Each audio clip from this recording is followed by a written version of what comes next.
cerramos con broche de oro nuestro segundo Congreso Internacional de Ciencias de la Salud, con la plática magistral a cargo del doctor Luis Felipe Abreu Hernández. El doctor Abreu estudió la carrera de médico cirujano en la Facultad de Medicina de la Universidad Nacional Autónoma de México. Siempre tuvo un gran interés en la docencia, por lo cual realizó sus estudios de maestría en enseñanza superior en la Facultad de Filosofía y Letras de la UNAM. Actualmente es profesor titular de tiempo completo de la División de Estudios de Posgrado de la Facultad de Medicina de la UNAM. Tiene el nivel D, el cual es el nivel más alto en las primas de desempeño académico que otorga la UNAM. Tiene participación en 16 libros colectivos, ha publicado 24 capítulos en libros especializados y tiene más de 70 artículos en revistas arbitradas. Sus líneas de investigación actuales se relacionan con la sociedad del conocimiento y su relación con la educación médica y la educación superior, con énfasis en la forma en cómo los cambios científicos y tecnológicos influyen al sistema educativo y los sistemas de salud. La ponencia que nos presentará el doctor Abreu el día de hoy se titula El futuro de la educación médica. Adelante. Antes que nada, quiero agradecer la invitación para participar en el segundo Congreso Internacional de Ciencias de la Salud de la Facultad de Ciencias de la Salud de la UGED. Es para mí un honor estar con ustedes y desafortunadamente este segundo congreso se traslapó con la reunión nacional de la Asociación Mexicana de Escuelas y Facultades de Medicina, motivo por el cual no puedo acompañarles presencialmente, pero daré mi conferencia vía virtual. Voy a compartir pantalla. La conferencia es ¿A dónde va la educación médica? Es una pregunta sumamente difícil porque no tenemos bola de cristal para saber qué es lo que ocurre. Pero alguien ha señalado que la mejor manera de predecir el futuro es construirlo. Y podemos entonces pensar en qué sentido tenemos que avanzar. Y es mi convicción personal que nosotros podemos avanzar mucho más rápido que los países desarrollados, puesto que ellos están atados por una serie de intereses económicos y no pueden transformar la educación médica. Han publicado varios libros señalando que es el nuevo informe Flexner de la era moderna, pero no han logrado en realidad generar un cambio conceptual y mucho menos una transformación real. Rita Mae Brown, en su libro Subit Death, señala: locura es hacer una y otra vez la misma cosa, pero esperar un resultado diferente. Hacemos lo mismo, pero pensamos que vamos a obtener resultados diferentes. Y el futuro no va a ser una mera prolongación del presente. La disyuntiva del retorno después de la pandemia. Durante la pandemia migramos a la educación remota de emergencia y al terminar la pandemia estamos regresando a la educación tradicional. Ya cuando se inició la pandemia ya estábamos mal. Lo que hicimos en la pandemia fue poner en la red las conferencias que ya dábamos, pero ahora darlas por Zoom. Y ahora que la pandemia se ha limitado, o por lo menos la mortalidad, aunque el virus sigue circulando bastante, entonces hemos dicho, pues qué bueno, ya podemos regresar a lo mismo de siempre. Estos métodos educativos, donde el profesor es la fuente del conocimiento y los estudiantes deben memorizar ese conocimiento y repetirlo, se conoce como instrucción porque es el efecto de transferir instructivos. Te voy a dar instructivos de lo que tienes que hacer, tú te lo memorizas y lo aplicas. Así ha sido la educación por mucho tiempo, esta educación basada en instructivos. Desafortunadamente, esto ya no puede continuar o afortunadamente ya no puede continuar por la explosión del conocimiento. La transferencia del modelo Fabril a la educación. El mismo sistema para ensamblar automóviles desarrollado por Ford con una línea de montaje que se mueve y donde los trabajadores van atornillando, ensamblando piezas, se ha aplicado a la educación. Unos pocos diseñan la educación. Los planes de estudio son el instructivo de ensamblado. Los estudiantes son la materia prima. Los profesores son los obreros que procesan esta materia prima. Los jefes de departamento, los capataces, y al egresar los estudiantes deben cumplir las especificaciones y ser empleables por otros. En este proceso, en el proceso de la producción industrial, pero también en el proceso educativo basado en la repetición de información, se destruye la autodirectividad y la capacidad de innovación. Hay unos estudios muy interesantes donde se demuestra que la creatividad en los niños se incrementa hasta el momento de entrar a la primaria, donde la creatividad se colapsa y muy pocos después, ya al ingresar al nivel profesional, conservan esta creatividad. Es decir, esta rutinización de la actividad humana, donde el ser humano es un ser muy variable, que inventó formas de navegar los mares, de escalar montañas, de, de cruzar los hielos, etcétera. Ahora son individuos dedicados a atornillar piezas o a repetir instructivos o instrucciones. A estas personas que no piensan por sí mismas, sino que dependen de otros, han sido denominadas por Riesman Other Directed Persons, personas dirigidas por otros, en este libro de La muchedumbre solitaria, porque están muchos ahí, pero está cada uno en una función parcelada y hay poca colaboración, y poca sinergia y poca capacidad de decisión. Las decisiones las toman otros. Igual, los programas de estudio se deciden a nivel central, se verifican por instituciones acreditadoras. Finalmente, es algo externo a las personas en este modelo Fabril. Estudiar medicina es un sistema autoritario y vertical. El profesor como fuente de información y del conocimiento duro. Y la verdad, pues queda de lado, sino hay una verdad oficial y esa es la que hay que repetir en todo el sistema educativo. El estudiante es un consumidor de información, memoriza lo dicho por el profesor y debe grabarse protocolos, guías, lineamientos, etcétera, y aplicarlos al pie de la letra. Debo aclarar que en el proceso de transformación de los novatos en expertos, uno de los atributos de los novatos es querer encontrar reglas fijas para memorizarlas.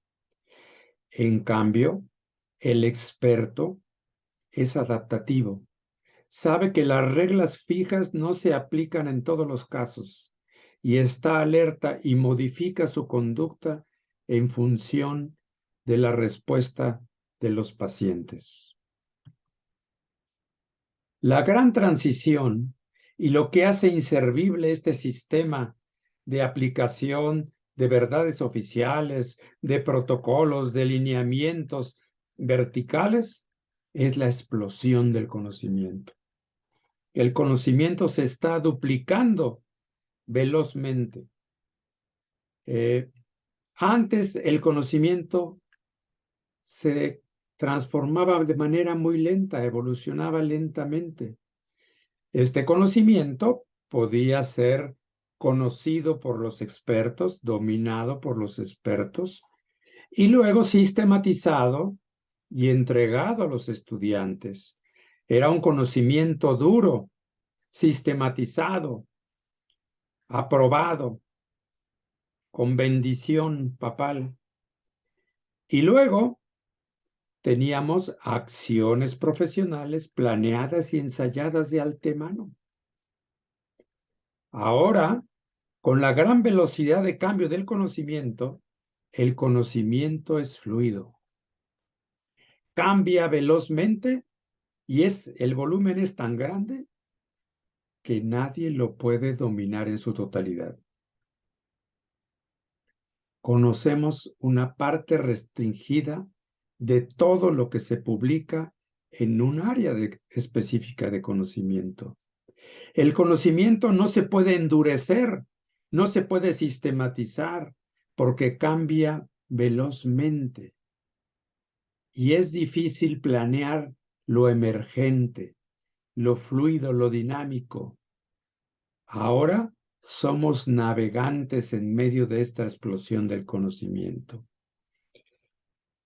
Toda vez que se termina un protocolo para manejar algo, en unos cuantos días o semanas, se vuelve obsoleto y hay que volverlo a reconstruir de nuevo. Quien pretenda hacer su carrera médica memorizando o macheteando protocolos, notará que rápidamente se vuelven obsoletos y que lo aprendido debe ser desaprendido. Hay un modelo lineal de la difusión de las innovaciones. Se considera que la ciencia es la fuente primaria y los investigadores son superiores a los que operan el sistema. El conocimiento se sistematiza, se organiza en protocolos y guías, y los problemas se abordan con técnicas bien definidas. Igual que en la fábrica, un pequeño grupo de ingenieros planea lo que hay que hacer y los obreros siguen instrucciones y atornillan, soldan, lijan, pintan.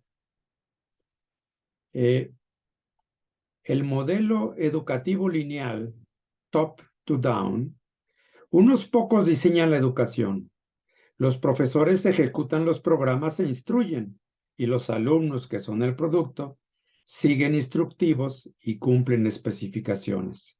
Los exámenes sirven para verificar que cumplen las especificaciones. Este sistema, donde es un modelo autoritario, donde el conocimiento viene de arriba hacia abajo, está siendo muy criticado porque también en la práctica surge conocimiento. No solo es del laboratorio a la clínica, sino de la clínica al laboratorio. Y es lo que ahora se conoce como medicina translacional. Hay unos productores de conocimiento y los consumidores. Y entonces se trata que los médicos que están atendiendo a la población deben aplicar las verdades oficiales, los protocolos oficiales. Unos generan estos protocolos y nosotros los consumimos y los aplicamos a nuestros pacientes y todos seremos felices. Pero detrás de esta idea de que la medicina se puede estandarizar y protocolizar, hay las siguientes afirmaciones. Todos los pacientes son iguales, se enferman de lo mismo y responden de la misma manera al tratamiento. En consecuencia, la práctica médica se puede estandarizar y protocolizar. Todos son iguales, se enferman también de lo mismo y responden de la misma forma al tratamiento. Y esto se señala como la medicina científica. Luego vamos a ver que no es tan científica. El personal de salud actúa como simples operarios que aplican instructivos, algoritmos, protocolos de manera acrítica. Y la salud se puede organizar con los principios organizativos de las fábricas. De hecho, el primer hospital universitario, que fue el Hospital de la Universidad de Illinois, fue diseñado por el mismo arquitecto que había construido las fábricas de automóviles en Detroit. Y lo diseñó pensando que los pacientes también iban a ir como en una banda, entraban por un lado, pasaban a una consulta, luego van a estudios de laboratorio y gabinete, luego regresaban, ¿no? Luego pasaban a la farmacia, salían por el otro lado. Otros se decidía internarlos y subían a piso. Y todo esto se hizo pensando en que fuera un procedimiento similar al de una fábrica. Y llegaba a decir, los otros producen automóviles, nosotros producimos salud. Esto es sencillo. Se vio como una virtud, pero esto fue al principios del siglo pasado. Pero la pandemia puso en crisis este modelo. Es una enfermedad emergente, multicausal, relacionada con una crisis ecológica y el calentamiento global, y que se han destruido zonas ecológicas y las personas hemos entrado en contacto estrecho con animales con los cuales antes no estábamos en un contacto tan estrecho. Encontramos que todas las personas tienen una susceptibilidad variable al virus, y que la infección por el SARS-CoV-2 adopta muy diferentes trayectorias y tiene múltiples desenlaces, desde personas que son asintomáticas hasta personas que tienen síntomas ligeros, personas que se enferman gravemente y hacen insuficiencia respiratoria, y otros que generan una tormenta de citocinas que desemboca en una falla orgánica múltiple. Y el manejo de los pacientes debe adecuarse a la evolución de cada persona. Aparecen nuevas consecuencias de la enfermedad en algunos, como el denominado long COVID, que es una enfermedad compleja que al parecer implica que partes del virus se siguen replicando, puede desembocar hacia autoinmunidad, coagulopatías, en fin. Y nos damos cuenta de que que todos somos iguales, nos enfermamos de la misma forma y respondemos igual al tratamiento, pues no es cierto. Vamos a ver primero cómo esta máquina social se transfirió a la salud. Los seres humanos podemos hacer 3 tipos de trabajo. Trabajo muscular, con un máximo de 70 watts. Trabajo de control, cuando ya no somos el motor nosotros, sino usamos caídas de agua, molinos de viento, motores de combustión interna, etcétera. Nosotros controlamos el motor, lo aceleramos, lo frenamos, ponemos una pieza, la pulimos, etcétera. Entonces dejamos de hacer trabajo muscular para hacer trabajo de controlar a las máquinas. Pero con el desarrollo de la informática, el trabajo de control puede desarrollarlo las computadoras e incluso sistemas de inteligencia artificial. Y se mueve la frontera del trabajo humano hacia el trabajo intelectual. dedicado a crear, a diseñar, a innovar, a investigar. La primera transición, pues, fue en los motores. El sistema fordiano se basa en las leyes de Newton, en la repetición de tareas, en una cadena de montaje inflexible, donde la gente hace una rutina y repite actividades rutinarias. Es un sistema reacio al cambio, las personas pierden la iniciativa y funciona bien en la fábrica porque todas las piezas, todos los tornillos que tienen aquí abajo, pues están hechos de fábrica con ciertas características para que embonen en las piezas. Pero los pacientes que llegan a una sala de urgencias no llegan con características especiales para que los que están ahí los atiendan, sino llega lo que se nos pueda ocurrir. Virtudes y defectos del Fordismo. Torna productivos a los no preparados, al incorporarlos a la realización de tareas simples.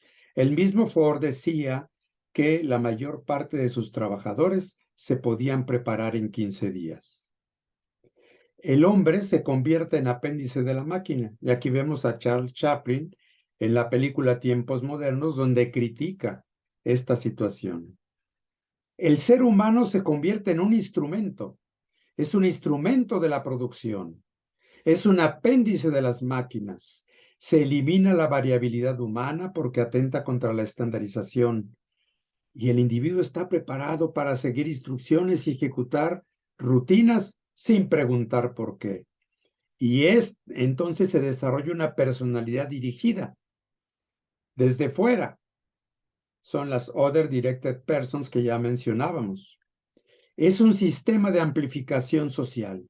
Una minoría diseña, controla y decide, y la mayoría ejecuta y aplica rutinas. Es un sistema altamente centralizado y jerarquizado. En cambio, hoy tenemos una sociedad líquida, en cambio continuado. Libertad o conducción acotada. ¿Yo voy a esperar a que me den instrucciones? ¿O debo tener capacidad de decidir por mí mismo y de autoorganizar mis procesos, de tener aprendizaje autodirigido, de explorar la literatura por mí mismo, de sistematizar la información? ¿O me debo esperar a que unos iluminados me digan qué hacer? ¿Tenemos libertad en este sistema? O sea, ¿un obrero tiene libertad o es una conducción acotada?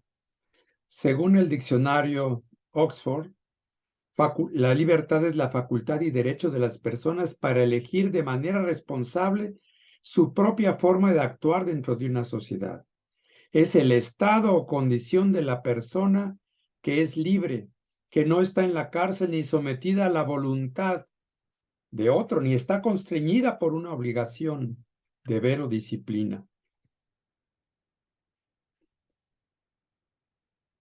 ¿Este bovino llegó libremente por su propio pie por esta manga?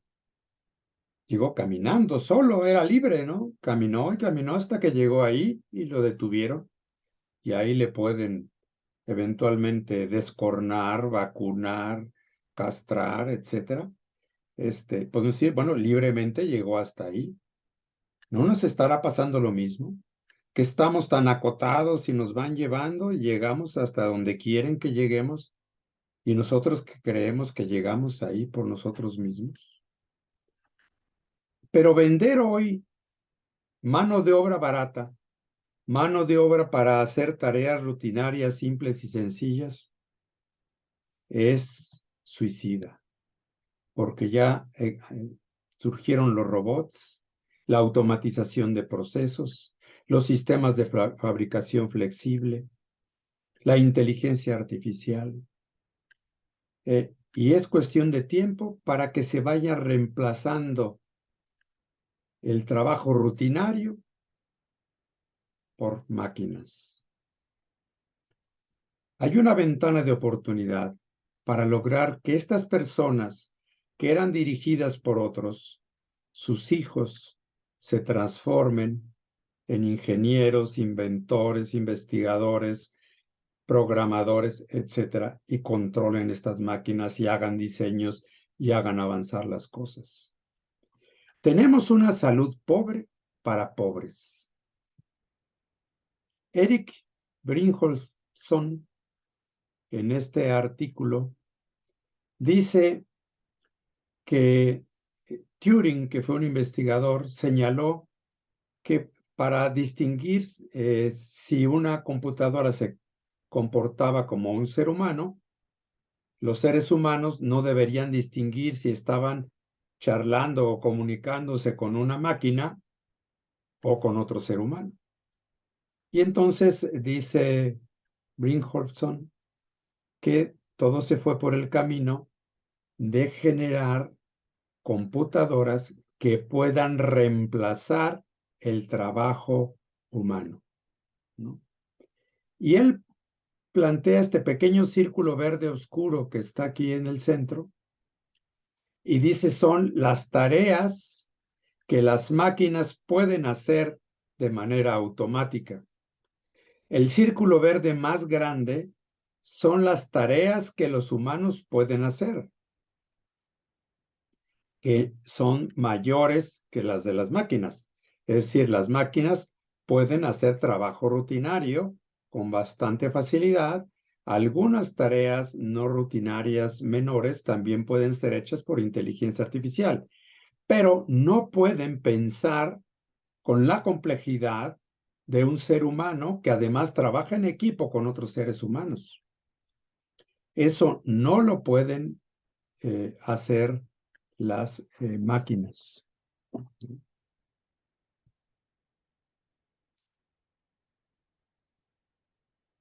Pero, perdón, pero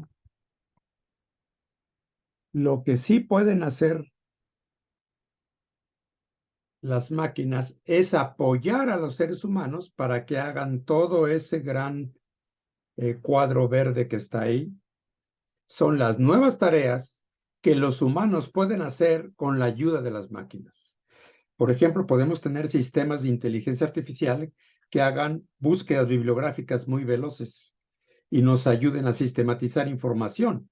Y entonces podemos actualizarnos más rápidamente, tratar de sistematizar esto. Entonces, las máquinas pueden multiplicar las capacidades humanas. Y dice, hay que dirigirnos hacia allá, hacia multiplicar las capacidades humanas, no a tratar de sustituir a la inteligencia humana. La salud debe ser un recurso para la vida. Las siguientes generaciones no pueden estar desarrollando tareas rutinarias simples y sencillas porque estas tareas rutinarias son precisamente las que van a ser sustituidas por las máquinas. Esto es del Ottawa Charter on Health Promotion y nos dice, la promoción de la salud consiste en proporcionar a los pueblos los medios necesarios para mejorar su salud y ejercer un mayor control sobre la misma para alcanzar un estado adecuado de bienestar físico, mental y social. Un individuo o grupo debe ser capaz de identificar y realizar sus aspiraciones, de satisfacer sus necesidades y de cambiar o adaptarse al medio ambiente. La salud se percibe, pues, no como el objetivo, sino como la fuente de riqueza de la vida cotidiana.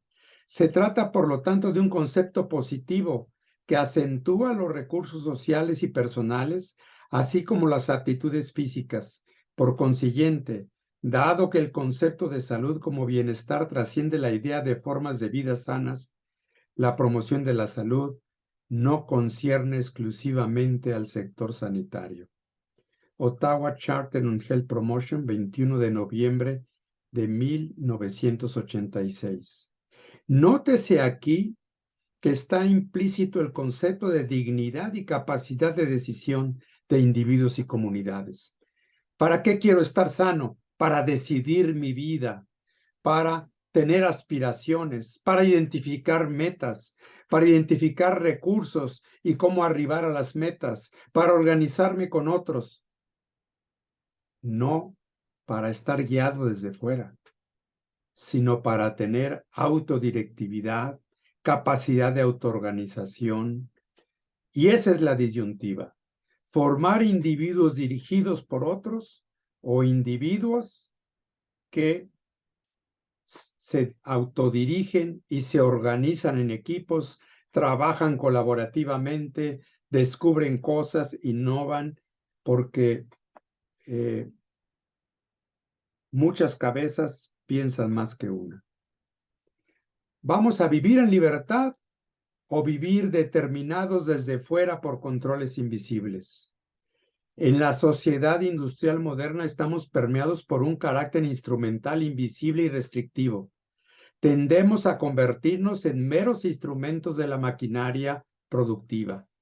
Es tan natural que vemos como normal que en los fines de la educación se coloque en el centro a la empleabilidad y a las necesidades empresariales, y pase a un segundo término la libertad, el pensamiento crítico, la capacidad de decisión autónoma, y se olvida que las personas son un fin en sí mismas. Qué bueno que puedan emplearse, pero eso no es el centro. Es decir, nos empleamos o nos deberíamos emplear para hacer el bien a otros y para hacernos el bien a nosotros mismos. Esto debiera tener un sentido ético. Por ejemplo, el lema de la Facultad de Medicina de la UNAM es Alice Vivere, vivir para los demás. Ello implica que tu propia vida y bienestar pasa a un segundo plano. Ello ha conducido, obviamente, al burnout, a la depresión. Ya no vives para ti, vives para otros.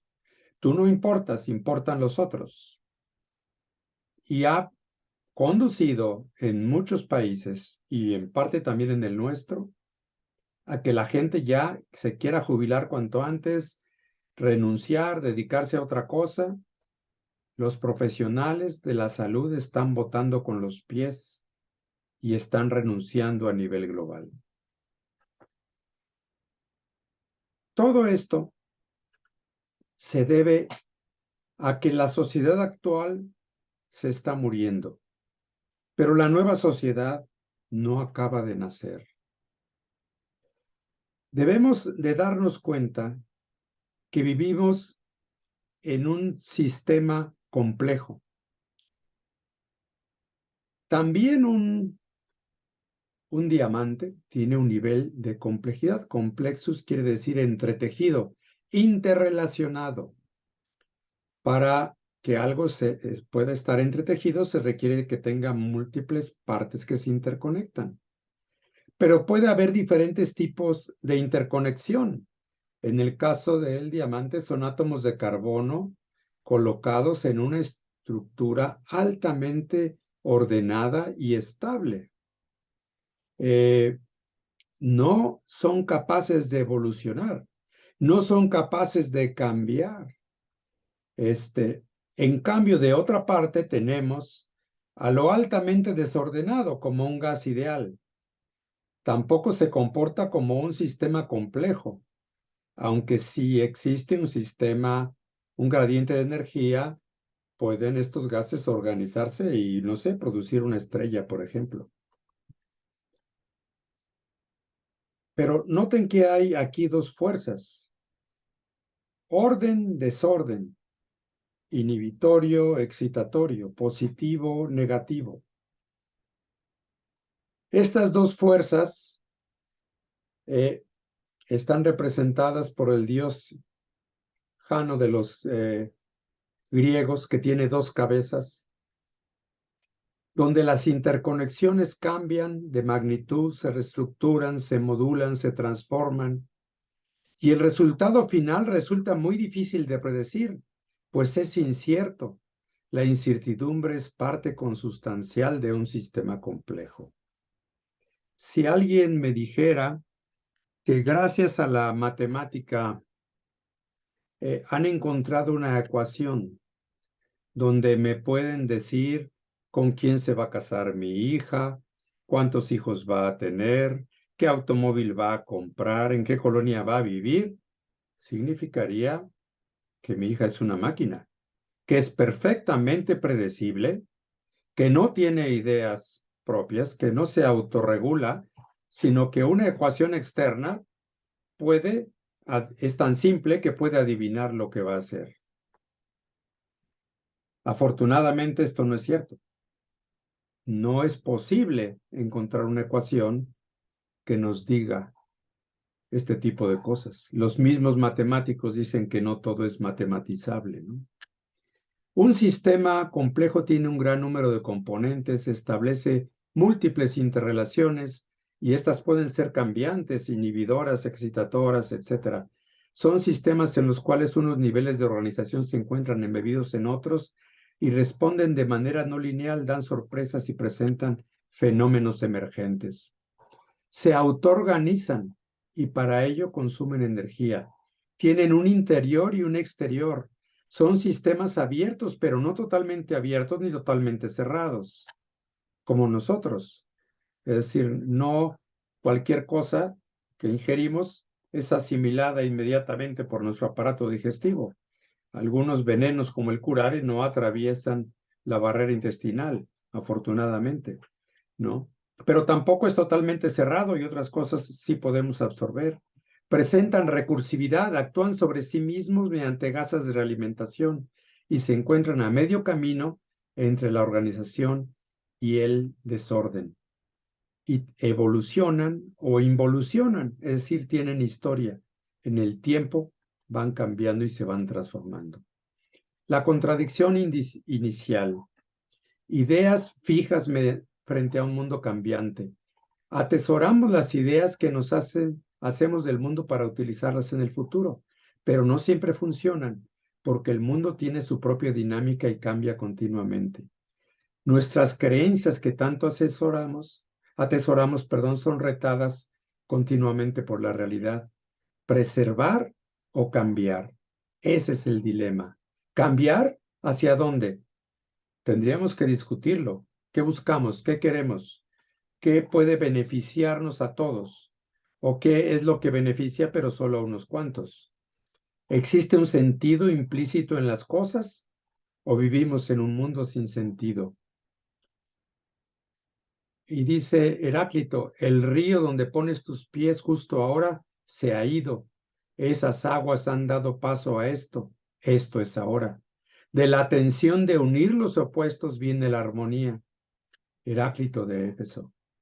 Estamos ahora en un mundo fluido que cambia rápidamente, continuamente,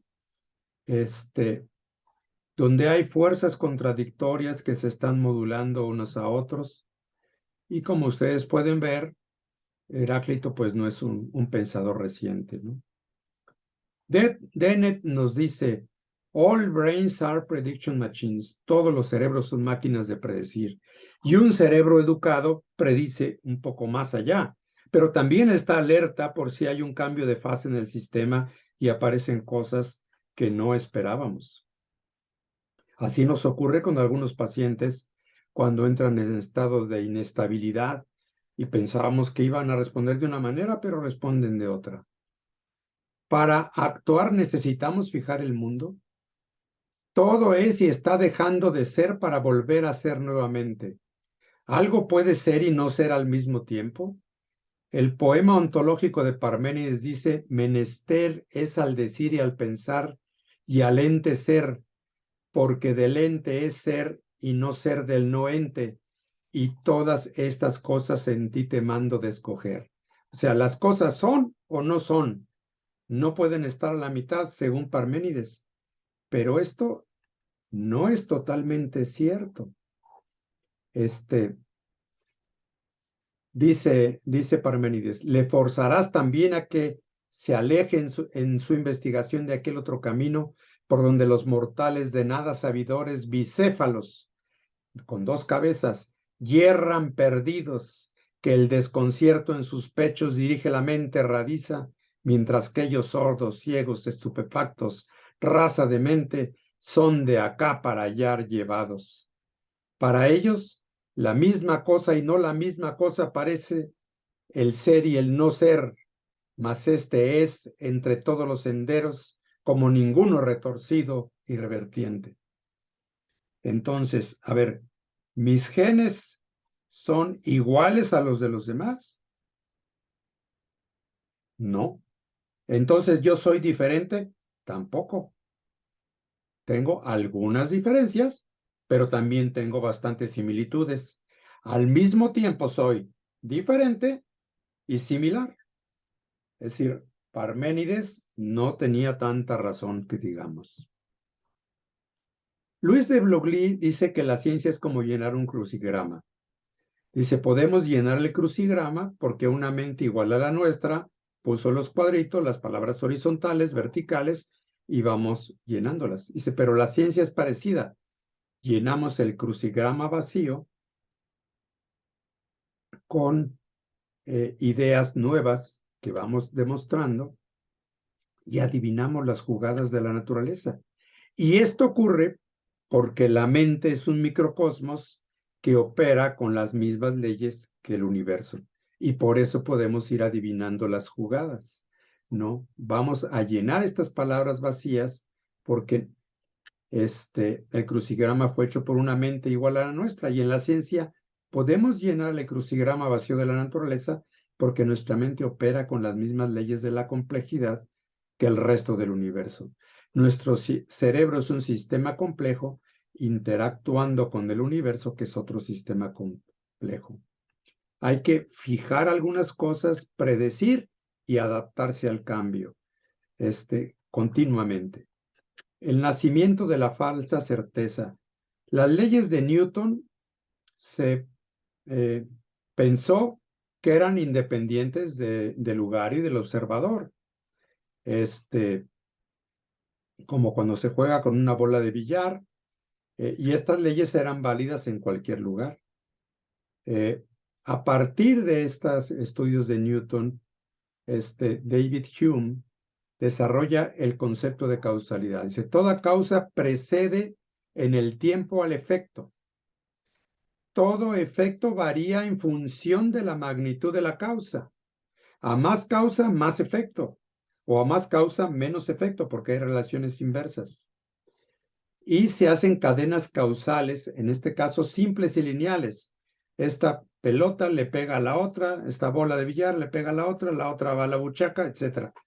Y se puede calcular y se puede predecir y con la fuerza con la cual se lanza, el ángulo, la distancia, se puede hacer aquí, en China, y el resultado va a ser el mismo. Esto da origen a una ciencia lineal, al camino fácil. La ciencia se ha basado en el concepto de causalidad. Precedencia temporal. La causa siempre precede al efecto. Covariación. El efecto varía en función de la causa. Aislamiento. No existe otra causa que explique el fenómeno. Pero en salud son cadenas multicausales. Pero el último eslabón de la cadena es al que le llamamos causa. Y se habla que entonces es una causa local o la causa última, el último pedazo nada más. Para poder estudiar esto, hay que evitar que algunas otras variables se mezclen y los diseños de investigación son para controlar estos factores de confusión. Se considera que toda vez que algo se demuestra en un ensayo clínico controlado, queda validado de una vez y para siempre y se puede aplicar a cualquier persona, en cualquier país, en cualquier lugar, y todo va a funcionar de maravilla. Si está hecho en Boston, está bien hecho.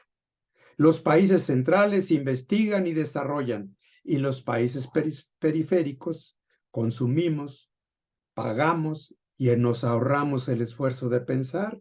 Ya lo hicieron por nosotros, qué bondadosos son, ¿no? Pero la premisa de esto, todas las personas son iguales, se enferman de lo mismo y responden de la misma manera al tratamiento. Y sabemos que todas las personas no somos iguales. Tenemos una parte común en nuestra genética, pero también tenemos variaciones. Y esas variaciones son muy relevantes para ver si nos podemos adaptar a los estresores del entorno. Y no nos enfermamos exactamente de lo mismo. Por ejemplo, en las ciudades altamente contaminadas, el óxido nitroso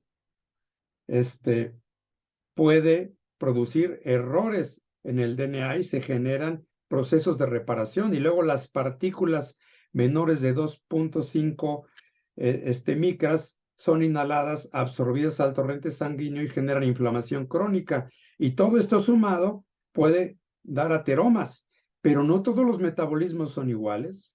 Algunas personas tolerarán más esto, otras menos, otras van a desarrollar los ateromas, van a desarrollar infartos o accidentes vasculares cerebrales.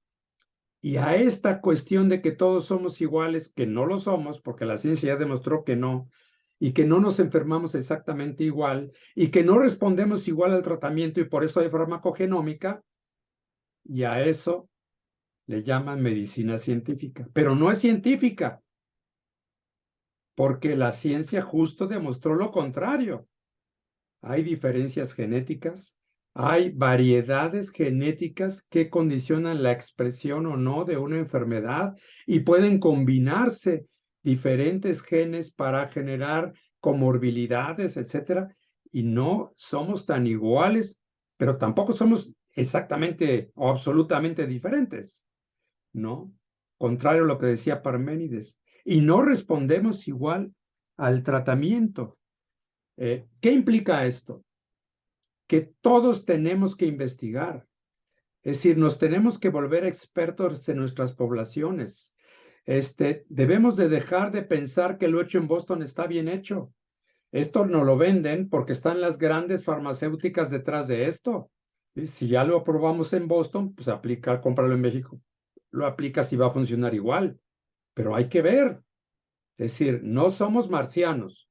Puede funcionar, pero hay que verificar y estar atentos y hacer investigación y ver si con nuestra genética, el entorno ambiental que tenemos, los retos, vamos a responder de la misma forma o vamos a responder ligeramente diferente o muy diferente, etcétera. Y nadie puede investigar nuestras condiciones más que nosotros, porque a nadie le van a importar. De tal manera que la investigación no es un adorno, es parte esencial de la respuesta. No podemos pensar que un protocolo, por más que lo haya hecho un genio, ya por ese solo hecho va a funcionar. Cada vez que lo aplicamos, no queda validado de una vez y para siempre. Cada vez que lo aplicamos tenemos que verificar qué ocurrió y tenemos que hacer estadísticas y requerimos un tipo de educación médica distinta, una educación crítica, una educación que nos enseñe a pensar, una educación que nos enseñe a investigar, una educación que nos enseñe a ver la complejidad y las cadenas causales complejas. Esto solo es para iniciar el debate. Vamos a generar vía ANFEM un proyecto para debatir todo esto y para tratar de postular qué podemos hacer para dejar de hacer una educación médica rutinaria tipo fábrica a una educación médica orientada a investigar, a autodesarrollarnos, a autodirigirnos, a pensar por nosotros mismos y no a que nos digan qué hacer. Y con esto concluyo. Muchas gracias. La Facultad de Ciencias de la Salud de la Universidad Juárez del Estado de Durango da por finalizado el segundo Congreso Internacional de Ciencias de la Salud. Agradecemos de todo corazón la excelente participación de todos los ponentes y a ustedes como participantes por estar estos días aprendiendo y compartiendo su tiempo con nosotros. Seguiremos realizando actividades académicas con el objetivo de seguir creciendo como estudiantes, catedráticos y comunidad universitaria en general. Muchas gracias por su atención y paciencia. Hasta pronto.